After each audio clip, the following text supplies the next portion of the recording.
So the first thing that we can do when we have a crisis emotion is name it. We give it a name to get power back over it. If I say, I have a tendency to go into like, no, I'm not going to be angry. I'm gonna will myself out of it. So what if I just say I'm angry? And suddenly, just by knowing what it is, just by admitting what it is, there's a certain space between me and it now. We have these emotions that try to keep us safe. And the only problem is they don't always do a great job. And a lot of times they actually work against us because they see a situation, and how does our memory function? Well, all we can do is relate it back to something that happened in the past. The amygdala triggers what's called our sympathetic nervous system, which is the nervous system that triggers that response. Adrenaline, faster heartbeat, faster breathing, tense muscles. That's the sympathetic nervous system. So when you think of that, think of hitting the nerves that ramp you up. When we're doing, we get scared. Something happens, and we do that. When we start breathing like that, that tells our body we're in real danger.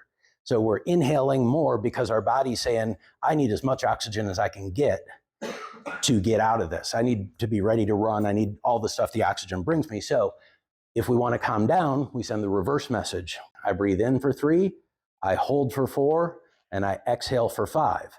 Because when you exhale longer than you inhale, that tells your body I'm safe. My body is supposed to act a certain way. Okay, I love the one where, like, if you're depressed, one of the things you can do is fix your posture. It's very hard to have good posture and to be depressed at the same time.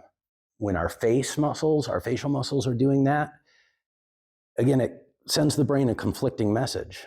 I feel upset, so why am I smiling? And just that little connection is enough to throw off that crisis emotion enough to create distance. Suddenly it becomes something that we can hold out here instead of something that is sitting on our chest. None of this stuff makes a bad thing okay.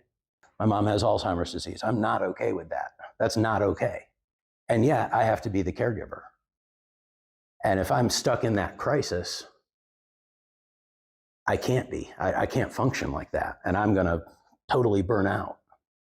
So these let me get space from that crisis. Acceptance lets me say, it's not okay, but this is what is. It doesn't matter what should be. This is what I'm dealing with today.